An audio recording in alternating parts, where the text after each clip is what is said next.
And we are live. Hello, humans. Dr. Sarah Happening here with Performance is Happening. And we help humans live happier, healthier lives by applying performance science to wellness, leadership, and neurodivergent brains at work. Today, I'm so excited to be doing a speaker interview for the pre-conference speaker spotlight for the upcoming Art and Science of Health Promotion conference that's going down here in Colorado Springs at the end of next month, and it's hosted by the Wellness Alliance. Today, I'm joined by Dr. Ron Goetzel. I forgot to ask you if that's how you pronounce your last name. Did I get that? Goetzel is the way to pronounce it. Goetzel. Okay.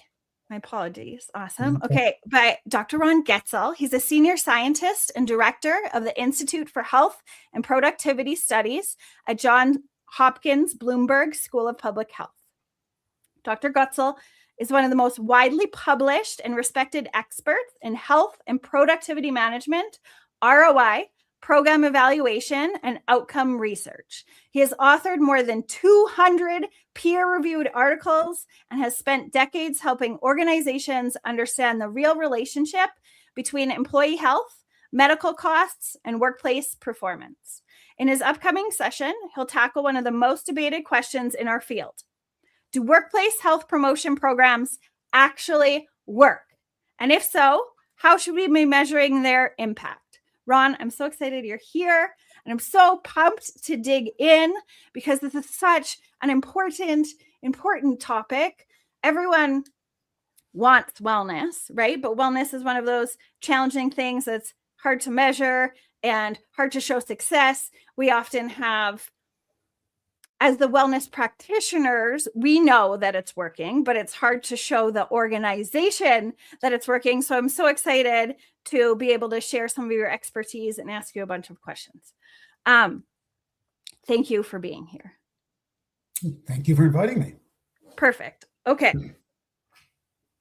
You've been studying health, productivity, and ROI for decades at a really high level.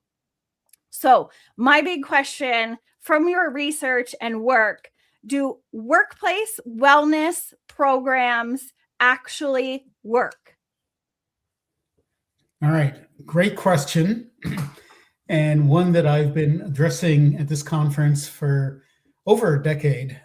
So put this in context. I run 2 sessions at the conference. The first is a full day intensive training seminar on how to go about evaluating workplace mental health and health promotion programs in general.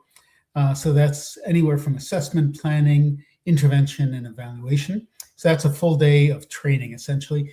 Then the other session is a session of, do these programs actually work? And the correct and the honest answer is it depends. There are so many things out there that call themselves workplace wellness or health promotion or health enhancement or whatever you want to call it. But unfortunately, the vast majority actually are not very effective because they don't have the right design, they're not implemented properly, and they're not evaluated correctly. So they may be a pinprick on the skin and not actually have the kind of long-term effects that you would expect. Now, having said that, there are examples of programs that do actually work, that are very, very effective, and they've got all the right ingredients, all the components of what makes a program successful. And we have documented those. We've actually done a lot of benchmarking work looking at what do these organizations do that actually is effective. And we've come up with a top 10 list, starting with having a right culture, a culture of health, well-being, a culture that cares essentially for its workers, and having leadership to not only say the words, but actually walk the walk, display in kind, in resources, in budgeting and all that, all the necessary ingredients, the elements of success. And there are a bunch in between, but then the last piece is measurement and evaluation, because you can have the most well-designed program, looks wonderful, colorful, exciting, and it may even be well implemented, but if you don't have the measures, you can't turn to the person asking you, does it work, with the data showing that it does work. Yeah. And what I see a lot from my side, from a vendor who goes in and provides wellness services to an organization, it's hard to get measurements that are going to be basically like proving ROI, because the things that we're getting the feedback from the employees are things like less stress, more skills to deal with stress and anxiety, and a better work day and more productivity, but things that don't necessarily translate exactly to like a return on investors. Dollars spent towards wellness aren't necessarily. Sometimes, I mean, you can prove things like reduced healthcare costs or claims or things like that, but often, and what influences a human being is looking at that holistic, so supporting their health, all parts of their health, their mental health, their physical health, the culture, all of these things. Is there a way, and I'm trying to think of what a good way to phrase this question, to kind of bridge that gap to be able for the organization to know that they are getting a return on investment, but it might not necessarily look like dollars saved. It's more the impact and the cultural and the bigger picture. That's a great question, one that is often asked, and I actually begin my seminar addressing that. The way to deal with it is almost reverse the question. So you're about to start an engagement with an organization, and you say to the organization, could you do me a favor? You want to see outcomes, you want to see impact, right? Could you gather all the key stakeholders in a room around the table, and we'll go around and we'll ask them what they mean, how they define impact. And so somebody will say ROI, for example, and you might say, well, that means return on investment. What's the investment and what's the return that you're looking for? And also, where are you going to find the money? You know, point the money, the areas that we can actually get savings. Somebody else will say, well, I want your turnover rates now. What have they been historically? What do you want to get them to? Somebody else will say, I want higher morale. Okay, do you have any surveys of morale of the organization? Where are the hot spots? Where are the things not going well? Why? Do you know? And can we assess that in the future? So as you go around to the medical director, the HR director, the safety person, the benefits, all those people, each of them are going to give you an answer to the question what they want to see, which is great. Now, you ask the question, how soon do you want the impact to show? When do you expect it? Is it like next week, next month, next year, 5 years from now? What's a time horizon? And they'll tell you. And then you'll say, okay, to demonstrate that impact for your measure of interest, where can I find the data? Or do you not have data? Should I be asking how to collect the data? Okay, all right, now we're getting a little bit practical here about data. And then the question is, how much are you investing in this program? What is the I in the ROI? So you want all these things to happen in your organization. You're spending $20,000 a year per employee on human resources. What amount of that do you think should be focused on prevention? What's your investment? And so once you go through this exercise, people will actually come down to earth and realize this ain't as simple as I expected. I'm just going to get a report. I can give you a report saying 3-1, and then they'll say, okay, how'd you come up with that number? So you have to do that basic work up front. You have to collect that information and set the level at which the expectations are, so that they're not disappointed, you're not disappointed by what happens 3, 4, 10, 12 months later, that they don't have a report on ROI. Yeah. And I love that too, because it's implying that there's not going to be a one size fits all approach, right? Because if the HR human wants something different, then the CEO wants something different, and then you have the wellness director who has all these things, then not only are you doing a good job of ensuring higher levels of success, but that's the best way to build a customized program and to be able to meet everybody's needs. And I know I've worked with a lot of organizations, is often it's like, where's their data points, as you said? And they're like, we don't have data points, or they have really old data points, or it was someone else's role before. And so I love that, of really making the slate blank and starting of like, what does everyone want to see? And I know the hardest part about that is getting all those decision makers in the same room. But that's awesome. That's great advice. I love that. It helps that they listen to one another. They may not know that this is what the medical director wants, or the HR director, or the safety person, or the union representative. They may not have asked that question of their people that they work with, their team. So this is a way of saying, oh, that's right, that's right. How are we going to get there? Also, what's a mechanism by which you and your program, let's say it's a fitness program, is going to improve retention? Okay, how do we get there? What's the logic flow? Yeah, I love that. I want to talk about failure for a sec, just because it's helpful for the audience to know what not to do. In your experience, what would you say is maybe a big reason or something overarching that you see why a lot of well-intentioned wellness programs fail? Do you think it's measurement or one size fits all? What's your take on that?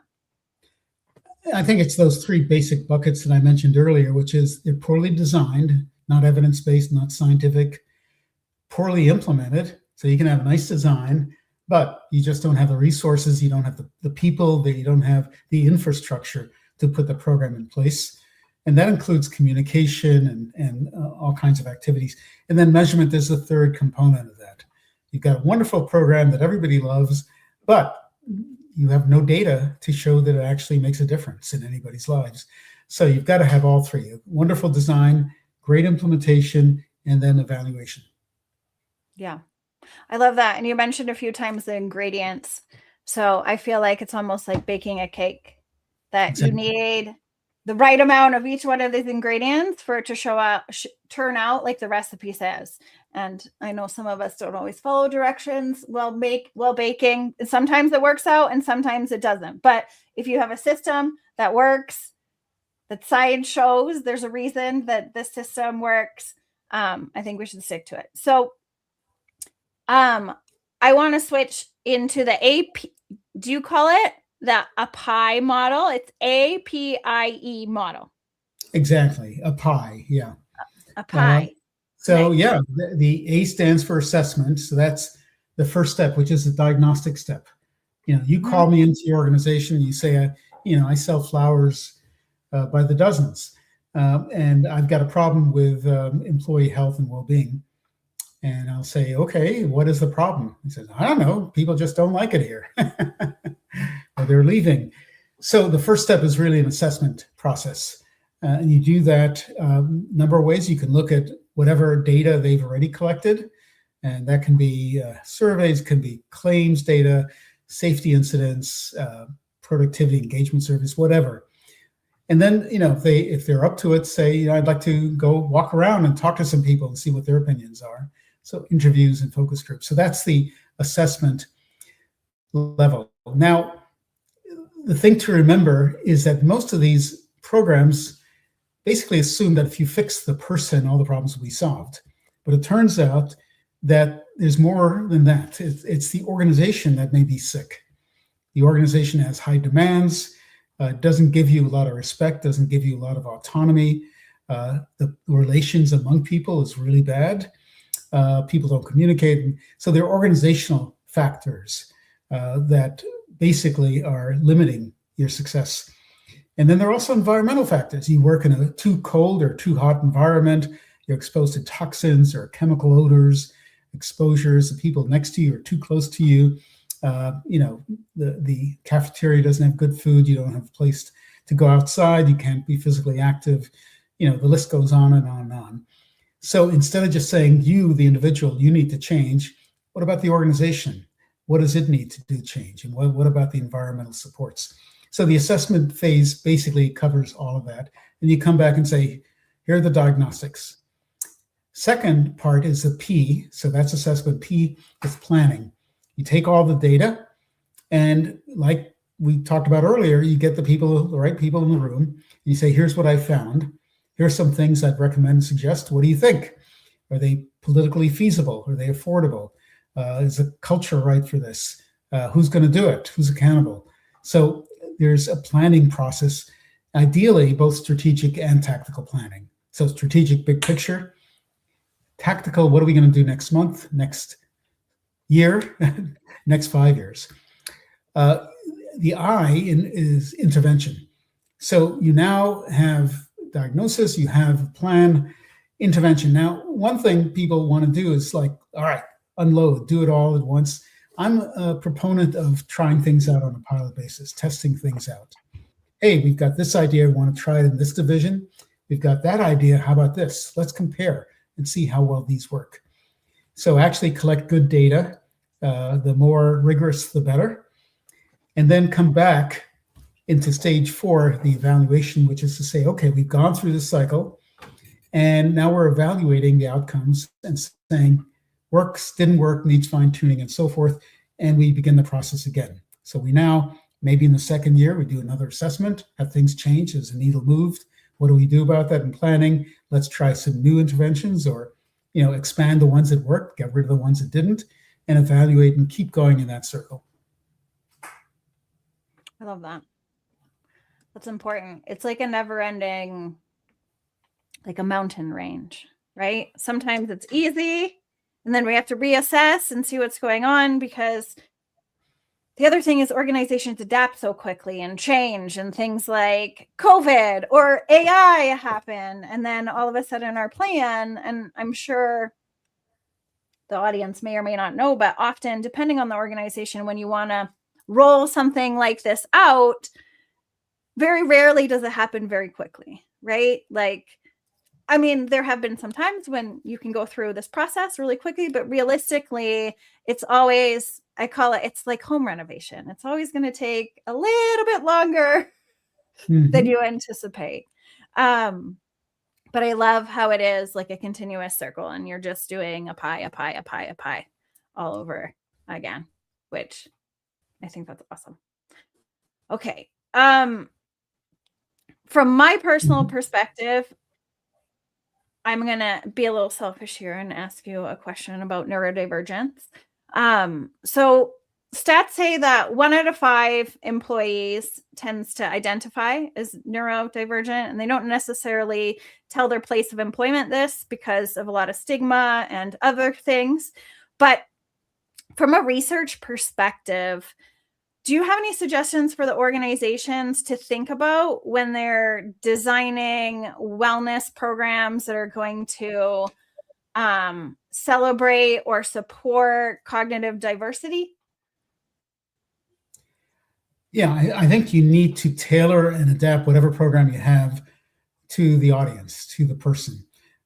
So somebody may love rock climbing, somebody else may love yoga, and somebody else may love meditation.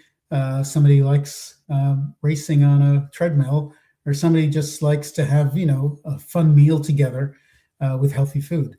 So I think you can basically adapt your program intervention depending upon the interests of the group. So if you can get groups like employee resource groups to come together and say, here's what my community would really like from this leadership of this organization.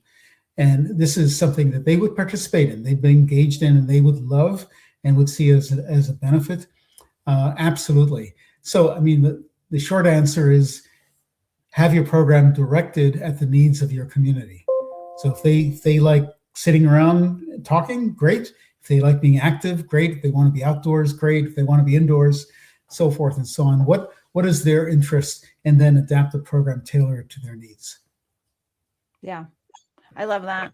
What I hear again is we're human, right? And at the end of the day, one size fits all doesn't fit everybody. And especially for health and wellness things, if it's not, especially with a neurodivergent brain, a big part of that is interest driven. So regardless, even if the leaders are doing what they should be doing, leading by example, making it a culture where everyone's free to move, at the end of the day, if the actual individual doesn't care or is not interested or does not want to do it, they're not going to feel seen, heard, and appreciated. So I think going back to that, what are the needs of the organization? What are the needs of the leaders? What are the needs of the humans? And then try and, fill in the blocks and assess and reevaluate, make changes, implementation, and then do it again. That's awesome. Mm-hmm. For your sessions, what are you most looking forward to, and what do you hope the audience will leave with some takeaways? So first of all, going to the Broadmoor in Colorado Springs is a wonderful experience. I've been there many, many times, at different years. I've also taken a detour up to Breckenridge and done skiing with my boys, which is always fun. But it's a beautiful, beautiful setting. And what's great for me, and I've been doing this since the Art and Science of Health Promotion began over 20 years ago, is just getting together with friends and getting together with colleagues who I have known through many, many years and catching up. So just hanging out, being with people is great. For my intensive program, people come in very scared. They think, I'm going to bombard them with statistical studies and all that. But where I start is, and I've changed the curriculum over the years, is the easiest things to do. Things that organizations, that people just getting into it can do quite directly without having a whole lot of statistics or other sophisticated research method under their experience.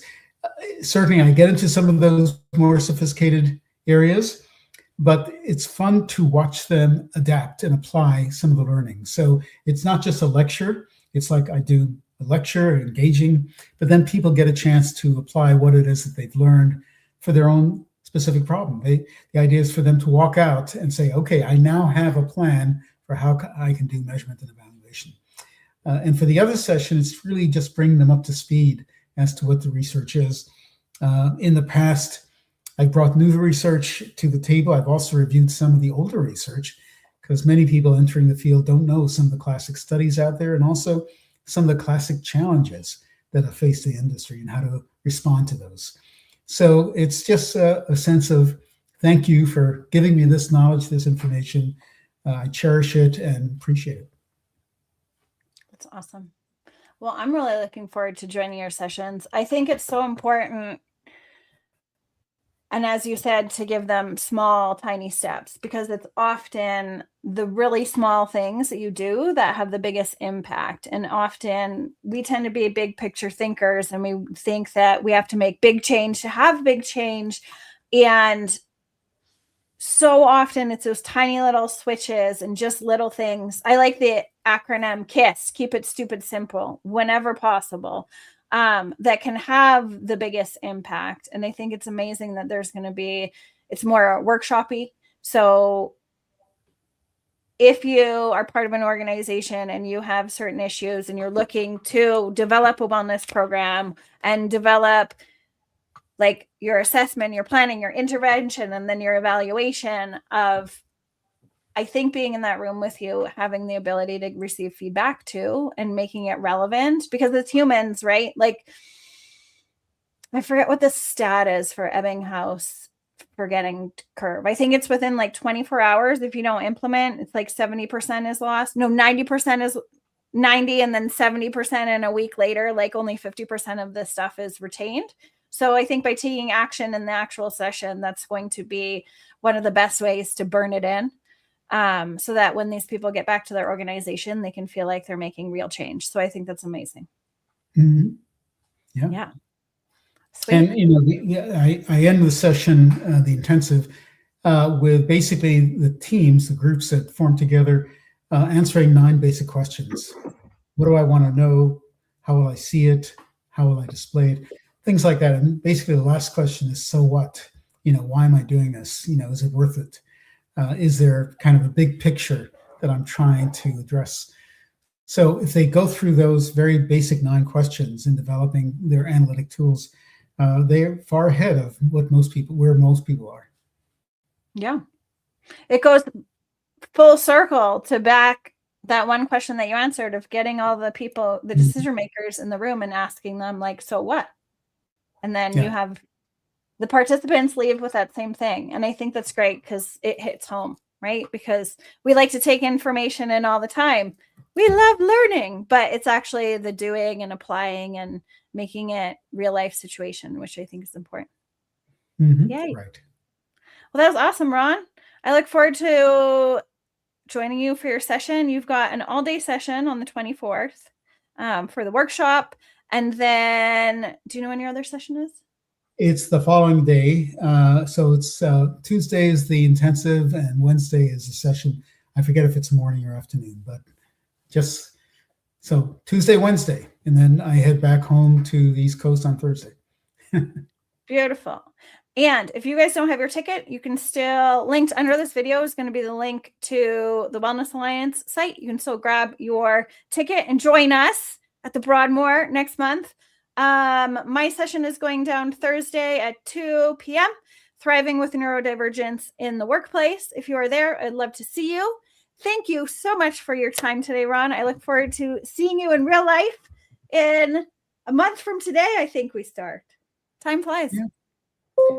Awesome. Well, that's beautiful. Thank you, Sarah, for inviting me. I really appreciate it. I enjoyed this session. Of course. This was fun. Bye. Bye, everyone. Take care.